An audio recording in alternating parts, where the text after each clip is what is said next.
Sequence means sequence of real numbers, ठीक है ना।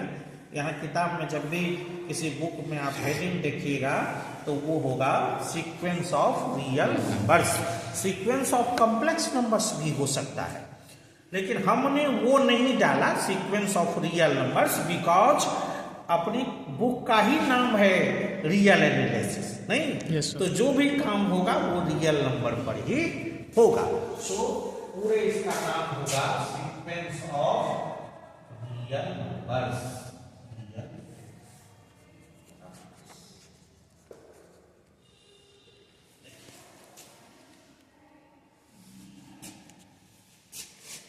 One two three four five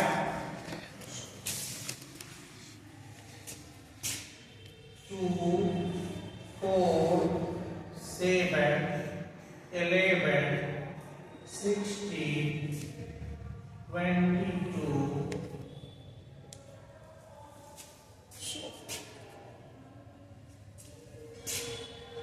1 minus 1 1 minus 1 1। ये हमने आपके पास कुछ एग्जाम्पल्स रखा है। क्या हो रहा है? पास कुछ एग्जाम्पल्स रखा है। आप 12 के क्लास में सीक्वेंस पढ़े होंगे, सीक्वेंस एंड सीरीज, ठीक है ना? वो नाम है, किसी किताब में प्रोग्रेशन भी लिखा रहता है, PHP है ना? Progression and sequence are approximately same, ठीक है? Yes sir. लगभग दोनों एक ही चीज है, और ब्रॉड में जाने से थोड़ा प्रोग्रेशन और सीक्वेंस में स्लाइट डिफरेंस है। यहां देखिए, ये नंबर्स का कुछ अरेंजमेंट, यस सर। ये सारे क्या है? नंबर्स के कुछ अरेंजमेंट्स हैं। क्योंकि ग्रेजुएशन का क्लास है तो जो भी पढ़ें उसके बारे में डीपली ज्ञान लें, ताकि हमको फिर सीक्वेंस, मेरे हिसाब से सीक्वेंस के मध्य में कुछ भी आए तो हमारा काम रुके नहीं, माने हमको समझ से परे न हो। सो ये देखिए, ये अरेंजमेंट है, अरेंजमेंट्स ऑफ नंबर्स। अब कैसे? ऐसे नहीं कि कोई नंबर उठाए रख दिए, कोई नंबर उठाए रख दिए, ऐसा हम एक एग्जाम्पल ऐसे दे देते हैं 1 5 minus 7 0 13 15 minus 9 so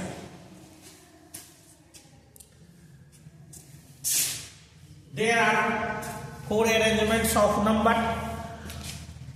अब ये अरेंजमेंट किसी विशेष रूल को फॉलो कर रहा हो, आपको लग रहा है कोई अलजेब्रिक रूल इसमें फिक्स हो रहा है, और according to some definite algebraic rule. Algebraic rule माने जोड़ घटाव गुणा भाग, बड़ा छोटा, ठीक है ना? इसके अकॉर्डिंग अगर ये व्यवस्थित है तो इसको हम लोग सीक्वेंस कहते हैं। ये 12 के क्लास में ये बेसिक सीक्वेंस का डिफिनेशन है। कैसे याद रहेगा? तो ये नंबर्स है, अरेंजमेंट है नंबर्स का, सजावट है, व्यवस्थित रूप से नंबर्स को रखा गया और form according to some definite algebraic rule, then this is called sequence. अब देखिए, हम लोग इसको लिख भी देंगे, आपका इसको, इसका डेफिनेशन हम लिखेंगे, लेकिन आप समझ लें कि ये जो हमारे पास व्यवस्था दिया हुआ है, जो अरेंजमेंट है, सी ऑन द बोर्ड, जो अरेंजमेंट दिया हुआ अरेंजमेंट है, कैसे समझेंगे कि ये कुछ रूल को फॉलो कर रहा है कि नहीं कर रहा है? तो उसका एक है, जैसे इसके बारे में देयर आर 5 नंबर्स, इसको देख के अगर आप नेक्स्ट वाला बता सकते कितना होगा? 6। इसको देख के आप नेक्स्ट वाला बता सकते हैं।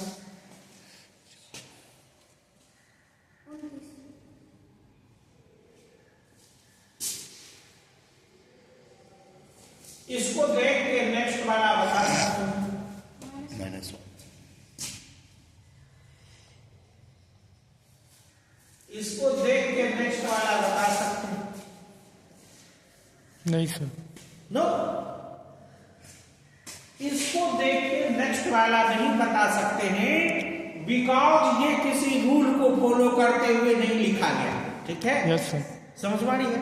So this is not a sequence. कभी कभी जो सीक्वेंस रहता भी है उसके भी बीच में कौन सा रूल लगाया गया है, किस रूल को फॉलो करते हुए, ये थोड़ा बताने में डिफिकल्ट होता है, लेकिन हम बता सकते हैं। ठीक है ना? लेकिन किसी किसी में ये रूल है ही नहीं, है ना? सो वो सीक्वेंस नहीं हुआ। समझ में आ रही है? सो ये तीनों सीक्वेंस है, sequences, but this is not a sequence. Okay? ठीक। अब एक बात और समझिए, आपको पूछ देगा कि एटलीस्ट कितने नंबर्स को हम अरेंज करेंगे तो वो सीक्वेंस बन जाएगा। तो जैसे आप आ जाइए, इसको तात्कालिक हम यहां लिखे 1, यहां लिखे 2, ठीक है?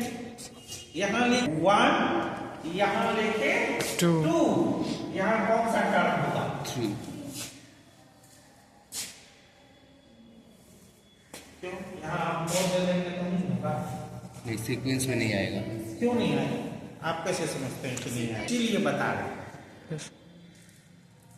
आप जो बहुत सारे नंबर्स देखे हैं, आप ये समझे कि एक जोड़ दिए, ठीक है ना? हम कह रहे हैं कि पिछले वाले को 2 से मल्टीप्लाई कर दिए। यस सर, वो भी हो सकता है। वो भी तो रूल हो सकता है। सो 4 इज ऑल्सो वैलिड, कि नहीं? Yes sir. तो 3 होगा कि 4 आपको तो सब असमंजस हो जाएगा। लेकिन मान लीजिए हम यहाँ 3 दे दिए, ठीक है? तब यहाँ अब यहाँ क्या होगा? 4 होगा।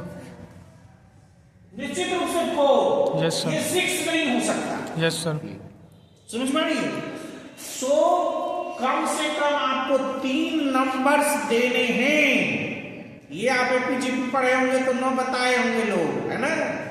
सो अगर आप 3 नंबर्स यहां व्यवस्थित करेंगे तो ही वो सीक्वेंस फॉर्म करेगा। So in a sequence at least how many terms? 3 terms नीचे। ठीक है ना? समझ पाए? इसको कहते हैं गहराई से पढ़ना। इसमें आपको कुछ रटना नहीं पड़ा, आप समझ गए उस बात।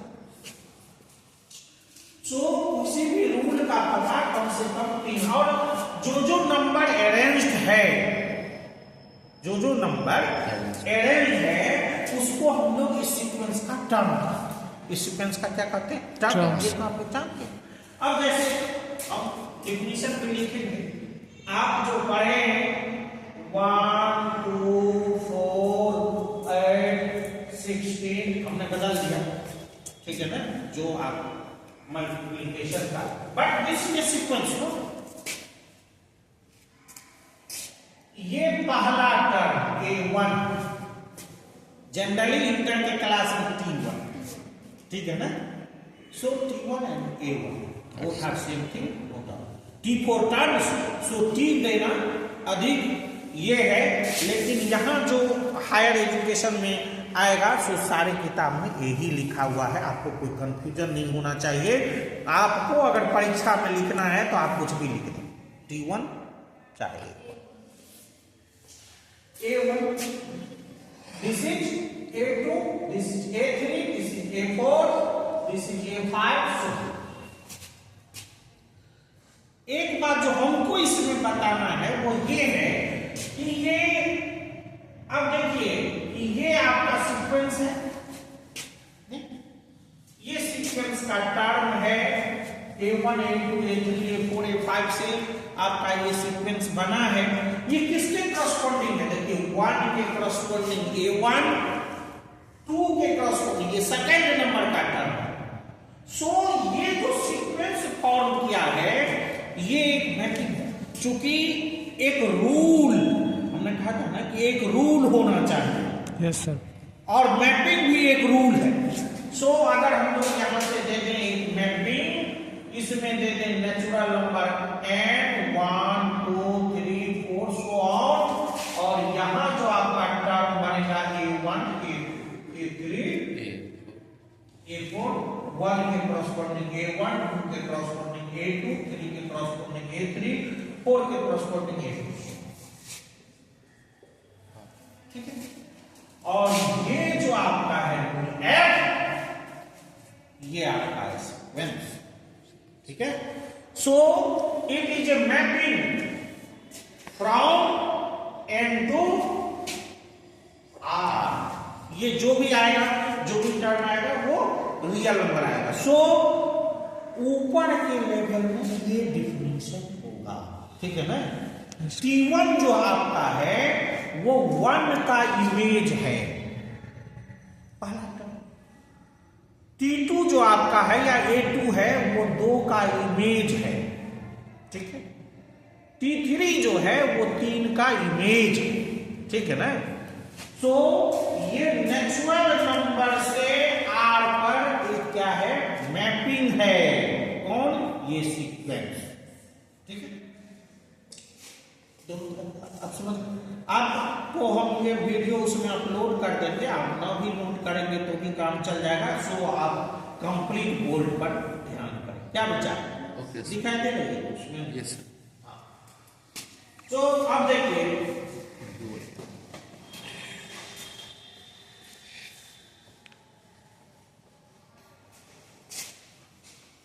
अब हम लोग थोड़ा सा डिफिनीशन लिखते हैं। देखिए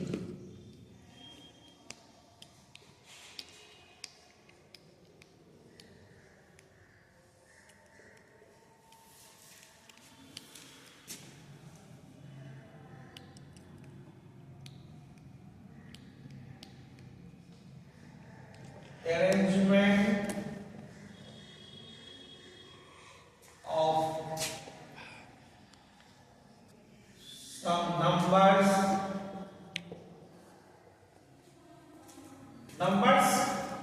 यह निश्चित रूप से क्या? Real. some numbers form according to some definite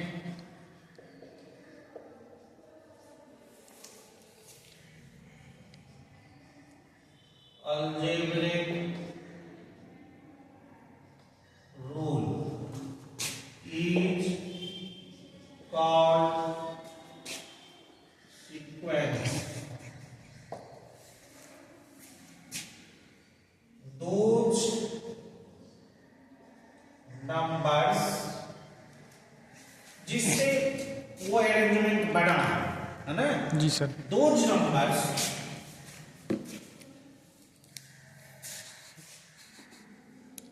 are called terms of the sequence. Terms of the sequence.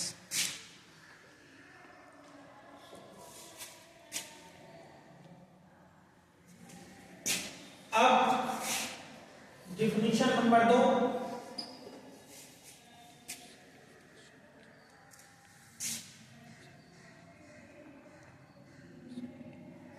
sequence is a mapping from N to R.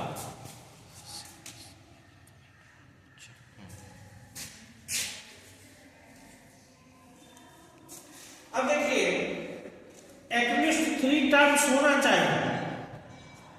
5-10 term के बाद वो खत्म भी हो सकता है ना? Yes sir. और या तो अनवरत चल सकता है ना। जी sir. So there are two types of sequences according to the number of terms, है ना। Yes sir. Finite and infinite.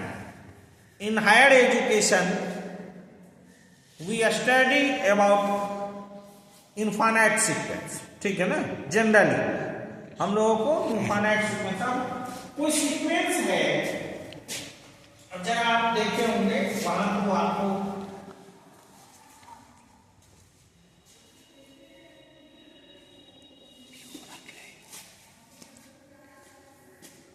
Shivam इस पर थोड़ा सा हल्का पानी गिरा था।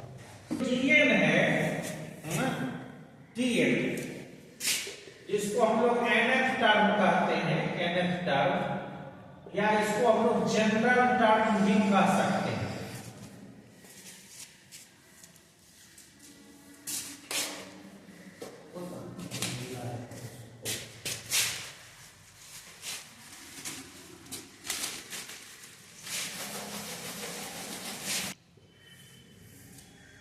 जनरल टर्म, जनरल टर्म,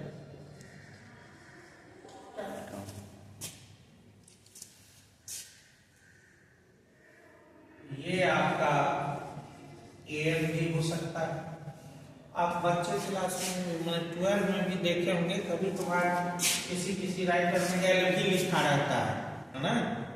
सो वहाँ एल भी टीएन का काम करता है, या जनरल टर्म का काम करता है, या कभी कभी एन पर ही टर्म समाप्त हो जाए तो एल फॉर लास्ट टर्म, ठीक है ना। बट हियर ऑल आर सब के सब आपके जनरल टर्म। तो सीक्वेंस लिखने का तरीका क्या होगा, जैसे हम लोग लिखेंगे एक सीक्वेंस है, तो सीक्वेंस का तरीका होगा ऐसे, आप एन या नहीं तो आप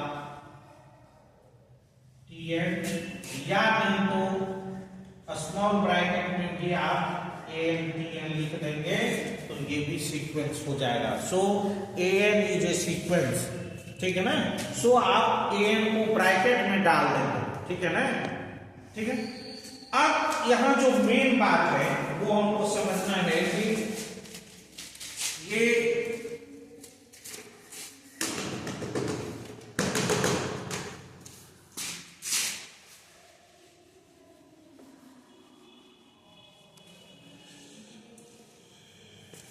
हमको जो मेन बात समझना है वो है कि लिमिट क्या है।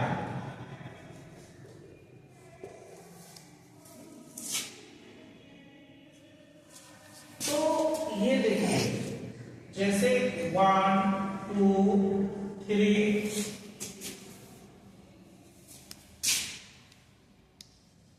3.1 3.01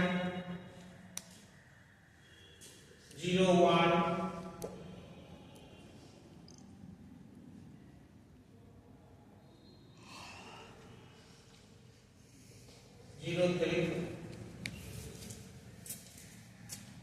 ठीक है। यहां गौर से देखिए कि इस दो टर्म को अगर हटा दें गौर से, ठीक है, तो बाकी जो टर्म्स है उसका डिफरेंस 3 के साथ बहुत कम है, ठीक है। ऐसे आपने लिमिट न पढ़ा होगा, पढ़ना चाहिए। ऐसे 12 में भी कैलकुलस में लिमिट था, है ना। तो लिमिट का मतलब क्या हुआ, ये गौर से समझिए कि कुछ टर्म को, ये टर्म 0 भी हो सकता है कि हमने किसी को छांटा नहीं, है ना, लेकिन एक्सेप्ट सम टर्म्स, कुछ टर्म्स को छोड़कर मतलब ये नहीं कि 2 टर्म एक जगह छोड़ दिए, अब फिर ये रूल फॉलो कर रहा है कि उसका डिफरेंस 3 से कम है, और फिर 5 को टर्म ऐसा आया जो इस रूल को फॉलो नहीं कर रहा है। सुनो, अगर हमको छोड़ना है शुरू से, छूटेगा शुरू से, अगर छूटेगा तो छूटेगा शुरू से ही, और कुछ टर्म छूटेगा एक दिशा में छूटेगा, है ना, एक ही साथ, और उसके बाद अगर सारा टर्म्स का डिफरेंस किसी फिक्स नंबर से बहुत कम हो, ठीक है, तो वो नंबर सीक्वेंस का लिमिट कहलाता है और कहा जाता है कि ये सीक्वेंस इस पॉइंट पर कन्वर्ज कर रहा है, इस पॉइंट पर कन्वर्ज कर रहा है। अपने फिजिक्स में 10th क्लास से लेके और 11th वगैरह में पढ़े होंगे मिरर या लेंस, ऑप्टिक्स में है ना, पढ़े हैं ना, कन्वर्जिंग और उसमें कन्वर्ज करता है एक पॉइंट पर, एक पॉइंट से डाइवर्ज करता है। सो कन्वर्ज करने का मतलब क्या हुआ, उसी पर आ जाना। यहां पर उसी पर आ जाना का मतलब हुआ कि ये नंबर सबको रिप्रेजेंट कर रहा है। मतलब इस सब के बदले में अगर हम लोग 3 भी लिख दें तो कोई हर्ज नहीं है, बिकॉज इसका डिफरेंस 3 से सब का डिफरेंस बहुत कम है। ठीक है, अब एक लिमिट समझ पाएंगे। अब एक लेटर आएगा एप्सिलॉन, आप ऐसे लिखें चाहे ऐसे लिखें, फिजिक्स में ये बहुत आया हुआ, ठीक है ना।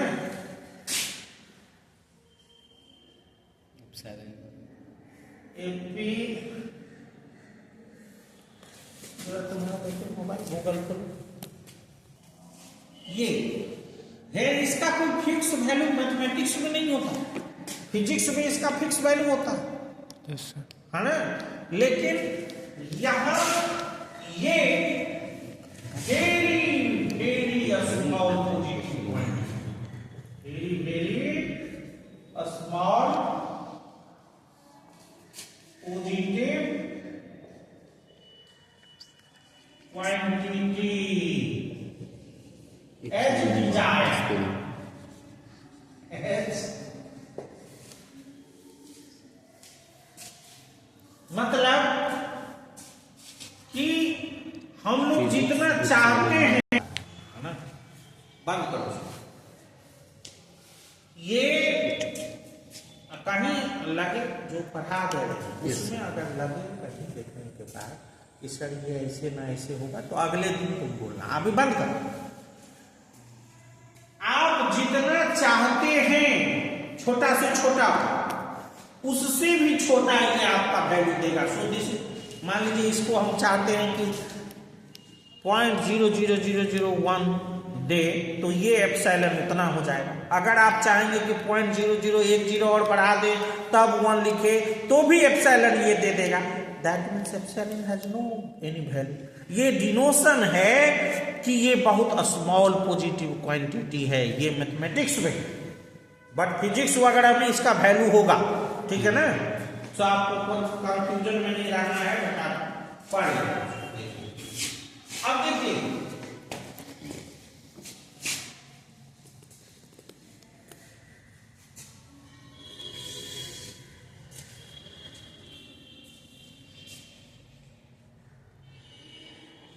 Limit of A sequence, limit of A sequence आपको ठीक रहेगा।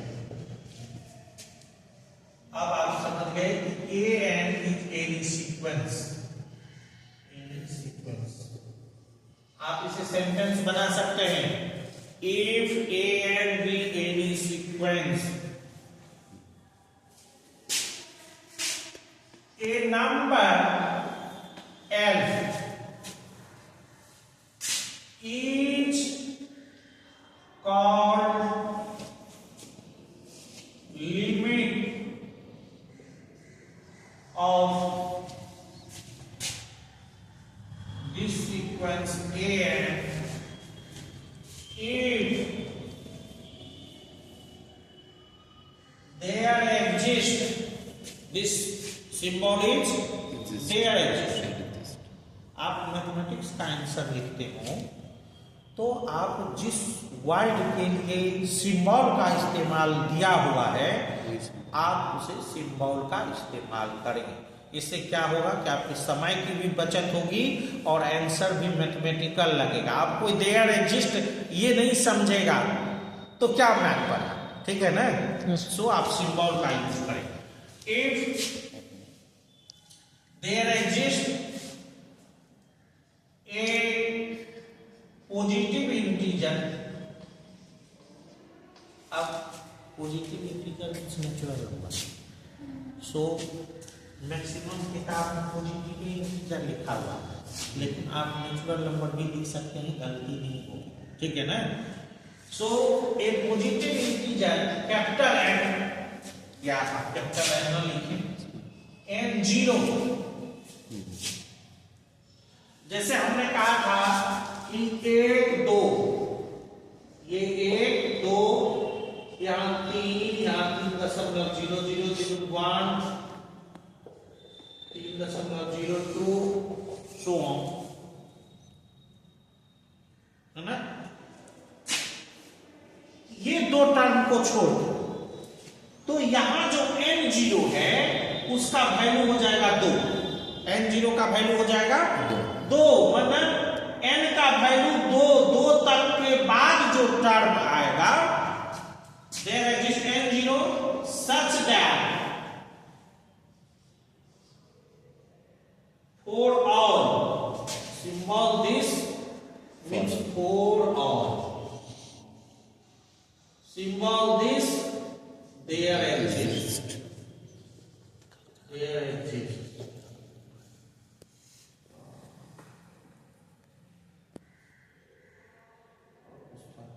epsilon, epsilon, epsilon का हो गया स्पेलिंग।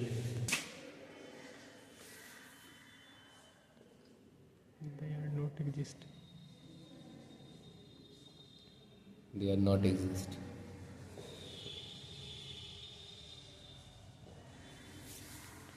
Yes. ठीक है, अब आइए तो यहां n0 से n0 या n0 से बड़ा, जैसे यहां पर आप बढ़ा दीजिएगा तो n0 का वैल्यू 2 होगा, अगर इक्वल भी दे दीजिएगा तो n0 का वैल्यू 3 होगा, ठीक है ना? समझ पा रही? इसको छोड़कर, ठीक है,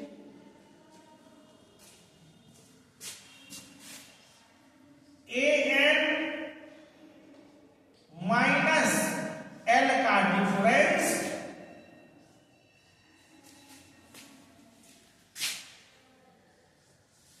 एप्सिलॉन से छोटा हो।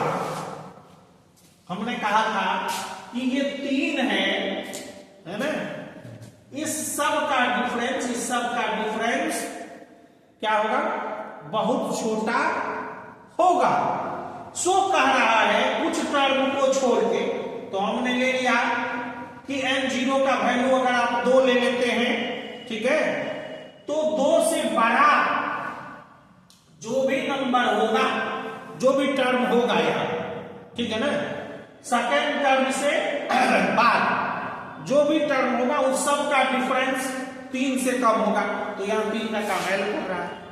और ये n जो आपका है वो टर्म्स है, तो n का वैल्यू अगर मान लीजिए यहां पर हम लोग ये 2 दे दिए, आप यहां क्या n लिखे, तो इस n का वैल्यू कहां से शुरू होगा? 3 से। सो इसका मतलब हुआ कि A3 माइनस L का डिफरेंस, अब कहिएगा कि मॉड क्यों लगा दिए? तो मॉड लगाने का मतलब है कि आप an में से l घटावे कि l में से an घटावे, बात बराबर है। सो हम लोगों को पॉजिटिव वैल्यू लेना है। अगर हो जाए, ठीक है, Yes. an और l का डिफरेंस क्या हो जाए? एप्सिलॉन से भी छोटा हो जाए, मतलब बहुत छोटा पॉइंट, ठीक है। ये नंबर है, तब ये नंबर क्या हो जाएगा? l इसका लिमिट हो जाएगा, ठीक है। और अगर इसका लिमिट हो गया, अब लिमिट के बारे में और थोड़ा सा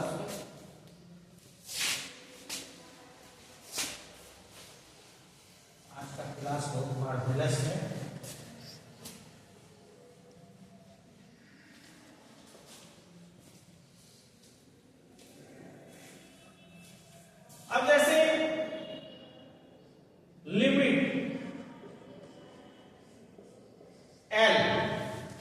अब इस एल के बारे में क्या क्या है, तो अब जैसे अब गौर करें, जैसे एक सीक्वेंस है 1, समझ में आ रही है कि ऊपर से पास कर रही है, पूरा पूरी आ रही है 1 विवेकानंद। जी सर।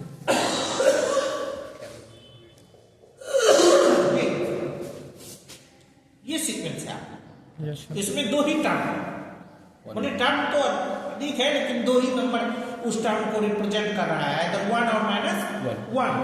सो ये किसी फाइनाइट पर लिमिट नहीं हो रहा है, लेकिन इसका लिमिट -1 भी होगा और 1 भी होगा, ठीक है ना। तो ये लिमिट उस समय में जो 3 था वो finite and definite, finite and definite माने एक ही था, तो निश्चित। अभी जो लिमिट हो गया फाइनाइट तो है इंडेफिनेट लेकिन इनडिफिनिट। सो लिमिट आपको जो होगा वो होगा आपका, कितने तरह के आ सकते हैं, 3 तरह, फाइनाइट एंड डिफिनिट। यहां डिफिनिट बने ओनली 1 तभी डिफिनिट होगा। अगर 1 भी हो गया लिमिट और 2 भी हो गया लिमिट, तो डिफिनिट क्या होगा, समझ में? Finite and indefinite, finite and not definite, ऐसे लिखिए।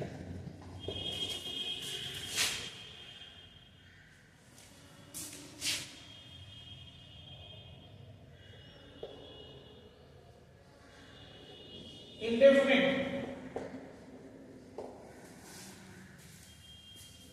जिसको आप इनफाइनाइट करते हैं, ये लिमिट 3 तरह से हो सकता है, 3 तरह से आ सकता है। वास्तव में हम लोग इसको लिमिट एग्जिस्ट कहते हैं, ठीक है ना। और इस हालत में जो सीक्वेंस है, जिस सीक्वेंस का लिमिट फाइनाइट एंड डिफिनिट हो, उस सीक्वेंस को हम लोग कन्वर्जेंट कहते हैं। इस हालत में क्या होगा, सीक्वेंस कन्वर्जेंट। आप समझ आइए, सीक्वेंस कन्वर्जेंट का मतलब क्या हुआ कि उस सीक्वेंस का लिमिट फाइनाइट और डिफिनिट होगा, फाइनाइट और डिफिनिट होगा। अगर इनडिफिनिट लिमिट हो, माइनस इनफाइनाइट और प्लस इनफाइनाइट, डाइवर्जेंट, उस हालत में सीक्वेंस जो होगा वो क्या होगा, डाइवर्जेंट। Sequence in divergent. और जब finite but not definite, oscillatory, क्या होगा, ऑसिलेटरी,